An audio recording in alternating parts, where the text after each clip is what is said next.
Hello and welcome to Bihar से जल bye Rajiv. आज गुप्त साम्राज्य से मैंने 50 क्वेश्चन देखने वाले, 50 MCQ।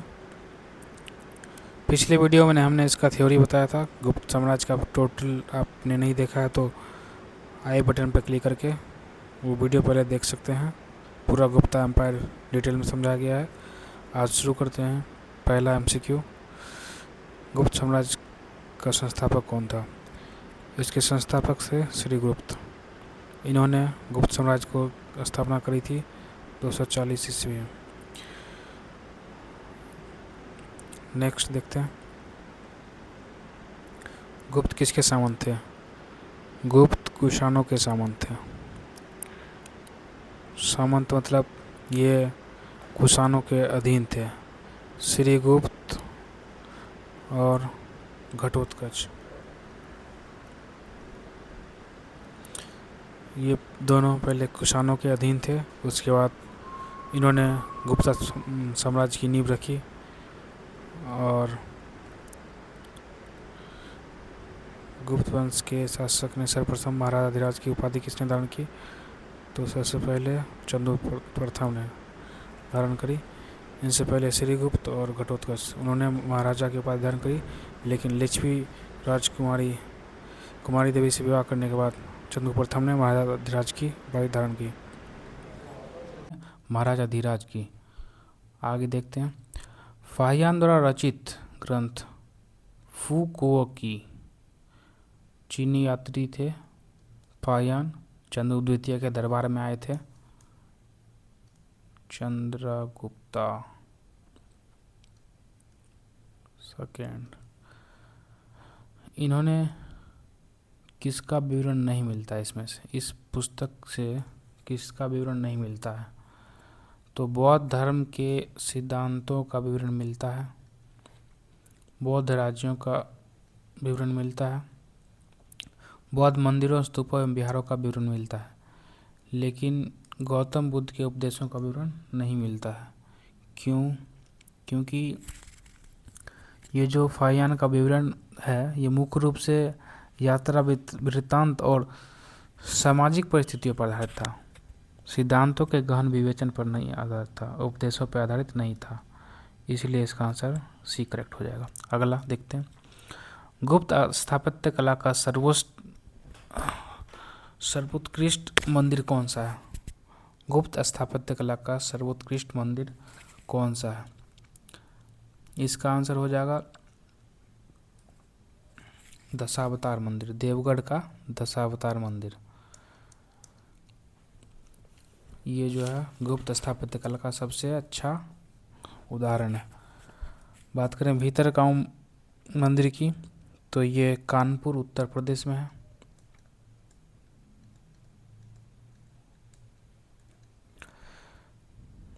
देवगढ़ का दशावतार मंदिर ये ललितपुर जिला उत्तर प्रदेश में है।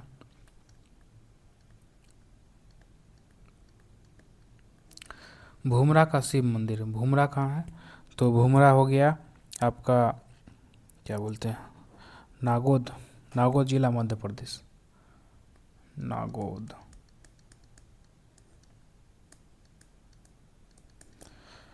तिगवा का विष्णु मंदिर ये है जबलपुर मध्य प्रदेश। आगे देखिए, अजंता की गुफाओं में किन गुफाओं का निर्माण गुप्त काल में हुआ था? अजंता की गुफाओं में 16, 17 और 19 ये तीनों का वर्णन मिलता है, जिसमें 16 में क्या था? 16 में था मरणासन्न राजकुमारी का चित्र, और 17 जो था ये 17 में क्या है, गुप्त काल की सर्वश्रेष्ठ कृतियाँ चित्रशाला। इसमें चित्रशाला और ये मरणासन्न राजकुमारी, ये दो ही इम्पोर्टेंट है। नेक्स्ट देखिए, अमरकोश के लेखक अमर सिंह किस शासक के दरबार से जुड़े थे? तो ये चंद्रगुप्त द्वितीय के दरबार से जुड़े थे। इसमें 9 रत्न रहते थे, नवरत्न। इसमें कालिदास सबसे इम्पोर्टेंट, कालिदास अग्रगण्य थे। कालिदास पहला हो गया, कालिदास के बाद धन्वंतरी,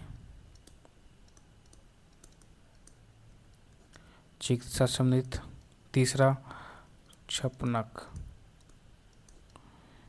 ये थे ज्योतिष, फलित ज्योतिष, ज्योतिष शास्त्र से संबंधित थे। चौथा अमर सिंह,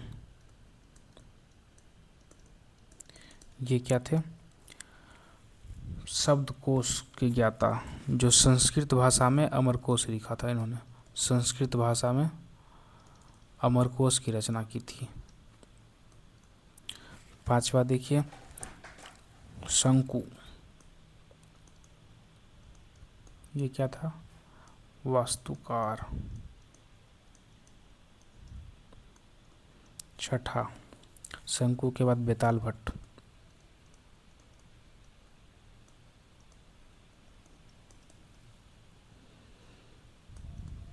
सातवां घटकर्पक। आठवां वाराह मिहिर। नौवां वररुचि। वाराह मिहिर खगोल विज्ञानी थे, खगोल विज्ञानी। आगे बढ़ते हैं। गुप्त संवत, गुप्त संवत 319 20 ईस्वी को प्रारंभ करने का श्रेय किसे दिया जाता है, तो चंद्रगुप्त प्रथम गुप्त संवत जारी करने का श्रेय दिया जाता है। आगे बढ़ते हैं। चंद्रगुप्त प्रथम ने गुप्त संवत का प्रारंभ किस उपलक्ष्य में किया था, अपने राज्यारोहण के स्मारक के रूप में। इसका आंसर सही होगा। शकों के उन्मूलन के उपलक्ष्य में चंद्रगुप्त द्वितीय को जाना जाता है, चंद्रगुप्त द्वितीय को जाना जाता है। विक्रमादित्य की उपाधि ली थी उन्होंने, और इसी उपलक्ष्य में उन्होंने चांदी का सिक्का चलाया था, चांदी का सिक्का। अब हुनों को परास्त करने के उपलक्ष्य में इसके हुनों को परास्त करने के लिए किसे जाना जाता है, तो इसमें होगा स्कंदगुप्त।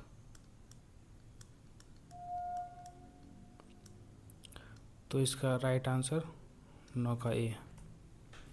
प्रयाग प्रशस्ति अभिलेख का हरिसेन किस शासक, प्रयाग प्रशस्ति अभिलेख के लेखक हरिसेन किस शासक के दरबारी कवि था।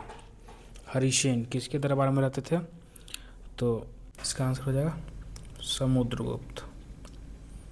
हरिसेन समुद्रगुप्त के दरबार में रहते थे, इनके दरबारी कवि थे जिन्होंने इलाहाबाद प्रशस्ति की रचना की। ठीक है।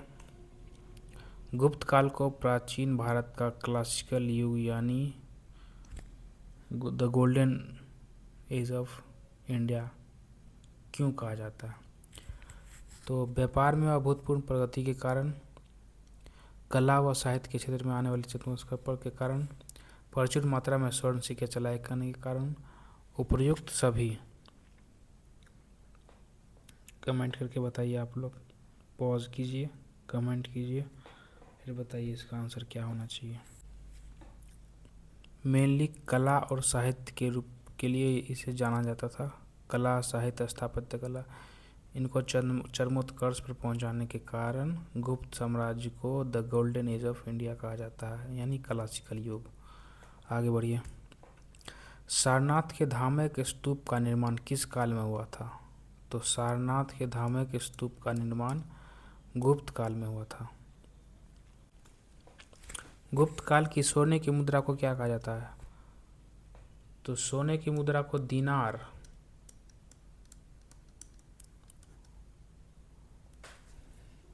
और चांदी की मुद्रा को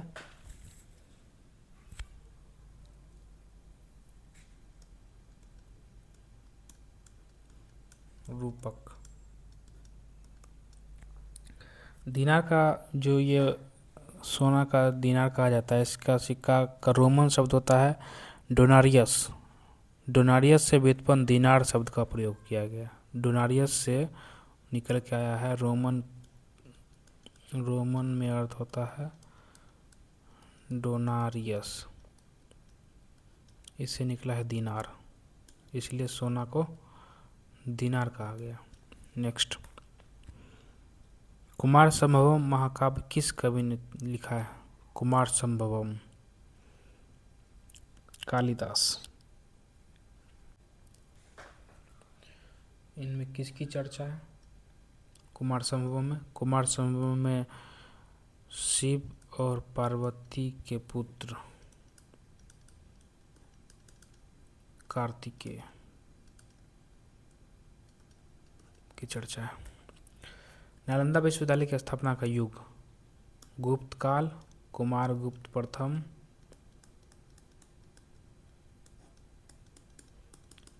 427 ईस्वी, नालंदा विश्वविद्यालय। नेक्स्ट, गुप्त युग में भू राजस्व की दर क्या थी? गुप्त युग में भू राजस्व की दर क्या थी?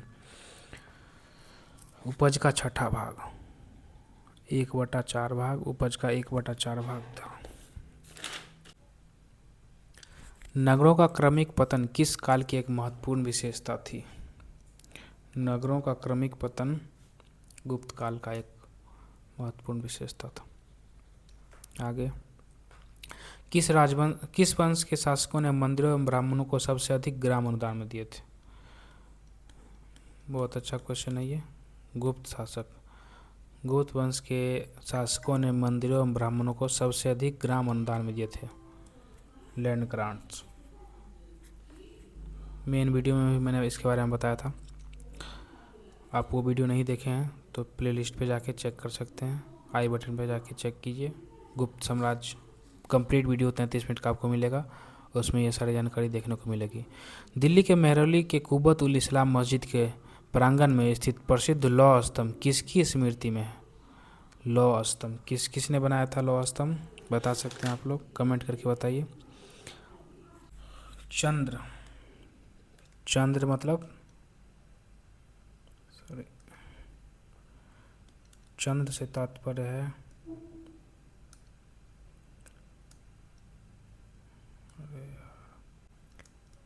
Chandragupta the second. ये जो लौह स्तंभ है इसमें जंग नहीं लगता, और ये सबसे पहले कहाँ हुआ करता था? विदिशा, मध्य प्रदेश में हुआ करता था। तो ये लौह स्तंभ कहाँ था? पहले विदिशा के एमपी के विदिशा में था। नेक्स्ट देखते हैं, कालिदास द्वारा रचित मालविकाग्निमित्रम नाटक का नायक कौन था? मालविकाग्निमित्रम, अग्निमित्र नाम सही है, मालविका और अग्निमित्र के मिलन से मालविकाग्निमित्रम नाटक लिखा गया कालिदास के द्वारा। ठीक है, शुंग वंश के थे अग्निमित्र और मालविका की प्रेम कहानी पर आधारित है ये। आगे देखते हैं, समुद्रगुप्त की सैनिक उपलब्धियों का वर्णन उनके किस अभिलेख से मिलता है? समुद्रगुप्त जो है उनके सैनिक उपलब्धियों का वर्णन उनके प्रयाग प्रशस्ति इलाहाबाद स्तंभ लेख से मिलता है। प्रयाग प्रशस्ति इलाहाबाद स्तंभ लेख समुद्रगुप्त के विजयों का विस्तृत और साक्ष्य है, इसका विस्तृत और काव्यात्मक साक्ष्य है इसमें। नेक्स्ट देखिए, निम्नलिखित में से किस काल में स्त्रियों की पुरुषों से बराबरी की थी? किस काल में स्त्रियों की पुरुषों से बराबरी थी? तो इसका आंसर भी गुप्त काल ही होगा। समाज में स्त्री की स्थिति गिर रही थी, परंतु कुछ साक्ष्यों के अनुसार इसी काल में उन्हें उच्च समानता प्राप्त हुई थी, जिससे कि वो स्त्री और पुरुषों की बराबरी जाना जाता है। आगे देखिए, कौन सा राजवंश हुनों के आक्रमण से अत्यंत विचलित हुआ? कौन सा राजवंश? गुप्त राजवंश। गुप्त राजवंश में हुनों का आक्रमण किसके टाइम पे सर्वाधिक था? स्कंदगुप्त के टाइम पे। और शकों को किसने हराया था? शकों को हराया था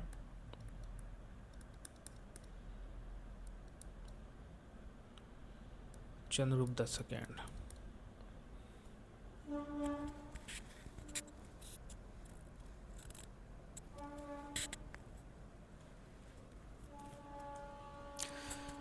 कौन सा नाटक कालिदास ने नहीं लिखा था? कालिदास ने कौन सा नाटक नहीं लिखा था? मालविकाग्निमित्रम लिखा था, अभिज्ञान शाकुंतलम लिखा था, विक्रमोर्वशीय और जानकीरम। विक्रमोर्वशीय भी लिखा था, जानकीरम इन्होंने नहीं लिखा था। जानकीरम के लेखक हैं कुमारदास। जानकीरम के लेखक कौन है? कुमारदास। अजंता गुफाओं के अजंता गुफाओं के जैसी गुफाएं मध्य प्रदेश में कहाँ मिलती है? तो इसका आंसर बाघ। मध्य प्रदेश के धार जिला में बाघ नामक स्थान पे ऐसी गुफाएं मिलती है जो अजंता की गुफाएं हैं। गुप्त वंश ने किस अवधि में शासन किया? गुप्त वंश ने 319 500 एक्चुअली 240 से 550 देखने को मिलता है, लेकिन यहाँ मेन जो विस्तार साम्राज्य माना जाता है चंद्रगुप्त प्रथम के स्टार्टिंग से माना जाता है 500 ईस्वी तक, तो इसीलिए इसका आंसर करेक्ट यहाँ पे 319 से 500 ईस्वी। बाल विवाह की प्रथा कब आरंभ हुई थी? बाल विवाह की प्रथा गुप्त काल में आरंभ हुई थी। गुप्त काल के दौरान रची गई स्मृतियों में कम आयु में विवाह करने के सामाजिक विधान मिलने लगे थे। नेक्स्ट, सोने के सर्वाधिक सिक्के किस काल में जारी किए गए थे? सोने के सर्वाधिक सिक्के गुप्त काल में जारी किए गए थे।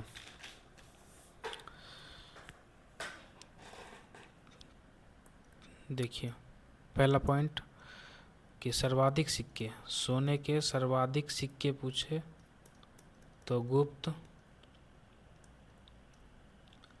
सबसे शुद्ध सोने के सिक्के पूछे तो Kushan. Largest horde of gold coin मतलब सबसे बड़ा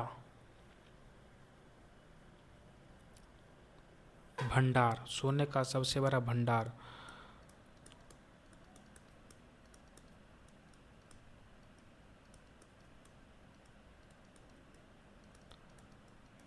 किसके काल में? कुषाण के काल में। सबसे पहले सोने के सिक्के किसने चलाए?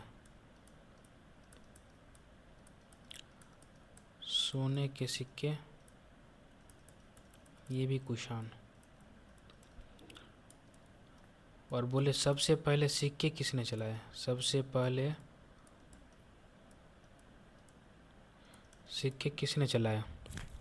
First king to issue coin in India. Bharat में सबसे पहले सिक्के किसने चलाए? तो इसका आंसर इंडो ग्रीक। इतना चीज़ आप याद रखेंगे। नेक्स्ट, यूरोपीय भाषा में अनुदित या अनुवादित प्रथम भारतीय ग्रंथ कौन सा है? यूरोपीय भाषा में अनुवादित प्रथम भारतीय ग्रंथ कौन सा है? अभिज्ञान शाकुंतलम। अभिज्ञान शाकुंतलम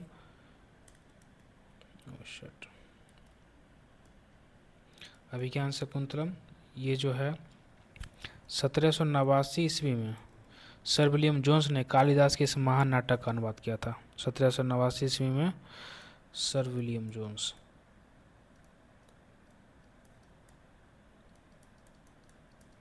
राइटिंग उतनी अच्छी नहीं है लेकिन फिर भी काम चलाइए। सती प्रथा का पहला उल्लेख कहाँ मिलता है? सती प्रथा का प्रथम उल्लेख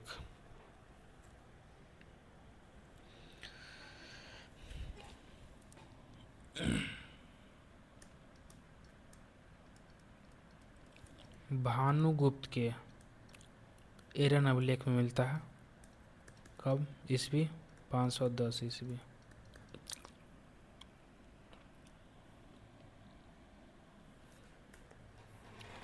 गुप्त वंश के निम्नलिखित शासकों को क्रम से सजाइए। चंद्रगुप्त प्रथम 319 से 335, समुद्रगुप्त 335 से 380, चंद्रगुप्त द्वितीय 380 से 414, कुमारगुप्त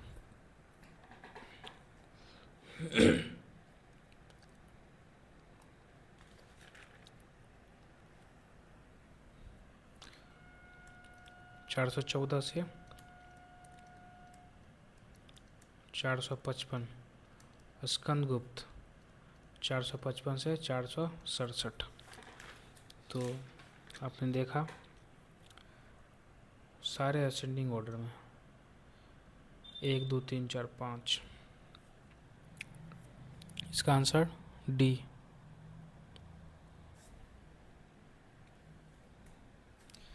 गुप्तकालीन सिक्कों का सबसे बड़ा ढेर कहाँ से प्राप्त हुआ है? गुप्तकालीन सिक्कों का सबसे बड़ा ढेर कहाँ प्राप्त हुआ है? इसका आंसर हो जाएगा भरतपुर, बयाना भरतपुर।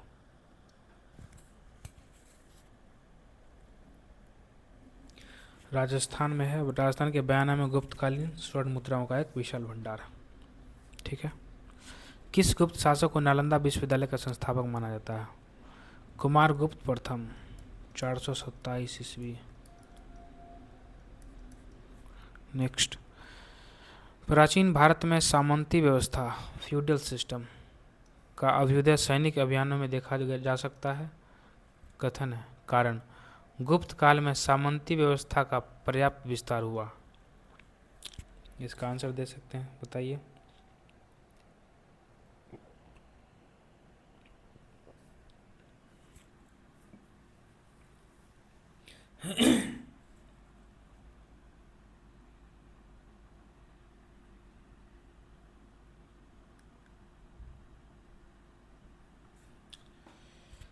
ए और आर दोनों सही है, किंतु आर ए की सही व्याख्या नहीं है, क्योंकि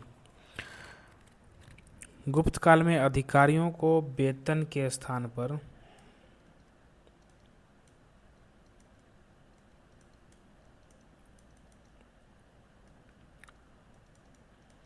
भूदान दिया जाता था,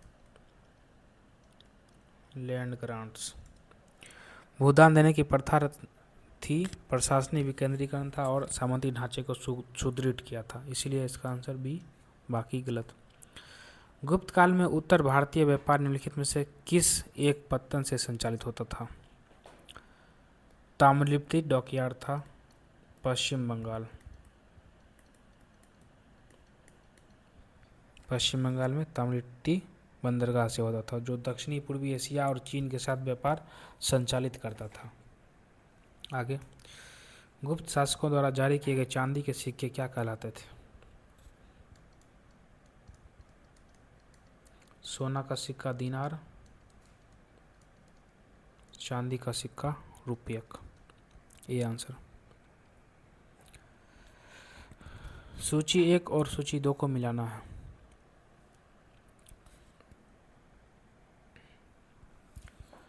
विशाख दत्त थे,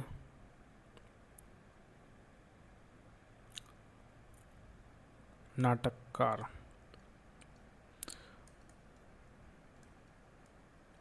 मुद्रा राक्षस इन्होंने लिखा था। वराह मिहिर ये थे खगोल विज्ञानी। चरक का संबंध चिकित्सा से था और ब्रह्मगुप्त गणितज्ञ थे। चारों एक दूसरे से मैच्ड है। नेक्स्ट, चंद्रगुप्त द्वितीय के काल में विद्या, कला व साहित्य का महान केंद्र कौन सा था? दो केंद्र थे बेसिकली, पाटलिपुत्र और उज्जैन। चंद्रगुप्त ने उज्जैन को दूसरी राजधानी बनाया था और यह तत्कालीन शिक्षा एवं संस्कृति का प्रमुख केंद्र बना। कालिदास की किस कृति की गिनती विश्व की 100 प्रसिद्ध साहित्यिक कृतियों में होती है? अभिज्ञान शकुंतलम, मोस्ट इम्पोर्टेंट अभिज्ञान शकुंतलम, इनकी सबसे द बेस्ट कृति थी अभिज्ञान शकुंतलम। ये नाटक कालिदास की सर्वोच्च कृति और विश्व की महानतम साहित्यिक रचनाओं में गिनी जाती है।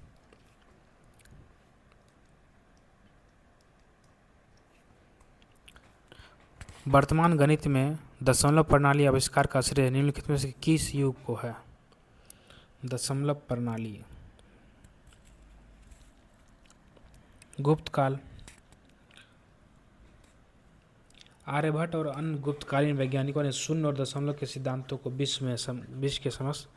विश्व में रखा था। आगे, निम्न में से कौन सा गुप्त वंश के पतन का कारण नहीं था? स्कंदगुप्त के बाद केंद्र की शक्तियों का दुर्लभ होना, बिल्कुल सही। हुनों का आक्रमण, स्कंदगुप्त के समय हुनों का आक्रमण, बिल्कुल सही। प्रांतीय शासकों का विद्रोह, ये भी सही। सत्ता के नियंत्रण के लिए आंतरिक कलह ये कारण नहीं था।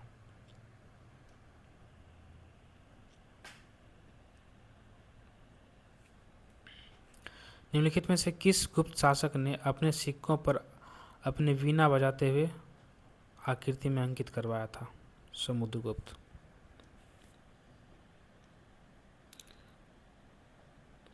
संगीत प्रेमी थे, वीणा बजन करते हुए सिक्कों पर साक्ष्य मिला है, इससे पता चलता है कि ये संगीत प्रेमी थे।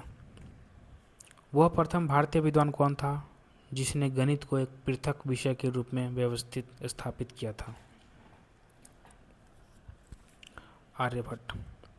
आर्यभट्ट ने खगोल विज्ञान से पृथक कर गणित को एक वैज्ञानिक विषय के रूप में विकसित किया था।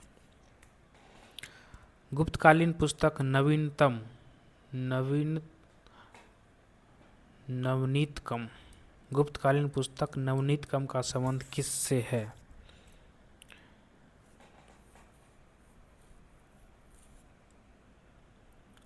राइट आंसर, चिकित्सा।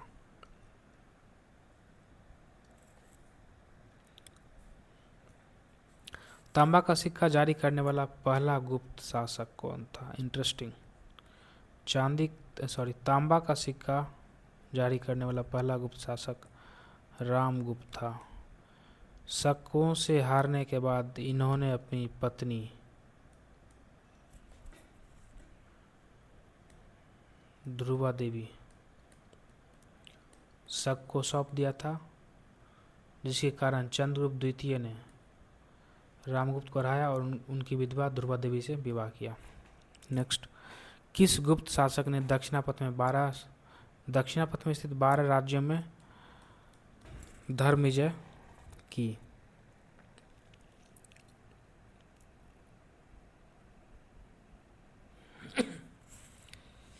Samudragupta. He is the only one ruler who is never defeated.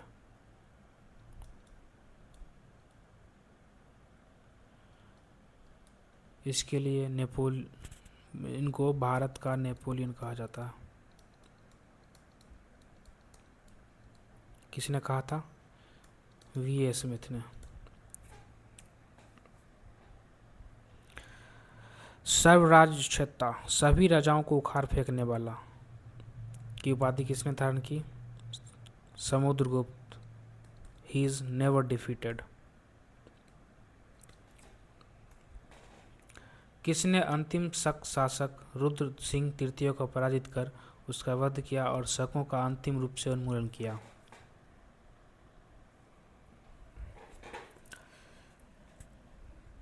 Chandragupta द्वितीय। चंद्रगुप्त द्वितीय ने शकों का उन्मूलन किया था, शकों को हराया था। विक्रमादित्य की उपाधि इन्होंने धारण किया था। शकों के विजय के उपलक्ष्य में ही इन्होंने चांदी का सिक्का भी चलाया था।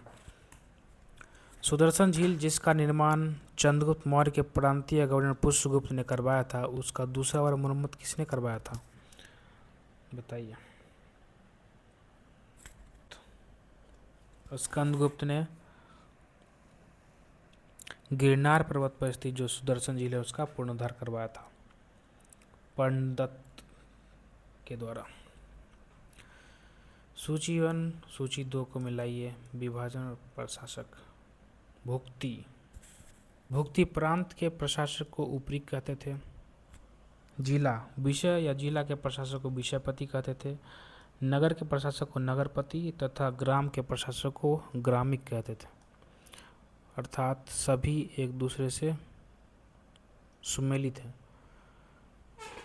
ये लास्ट क्वेश्चन था हमारा आज का। कैसा लगा ऑब्जेक्टिव एमसीक्यू का सेशन, कमेंट में बताइए। इसका नेक्स्ट पार्ट आगे लाएंगे। 120 क्वेश्चन तक अगले पार्ट में रहेगा, लगभग 70 क्वेश्चन। तो ये सेशन कैसा रहा, लाइक करें, सब्सक्राइब करें और बताएं कमेंट में कैसा लगा। तब तक के लिए बाय बाय। Session dismissed.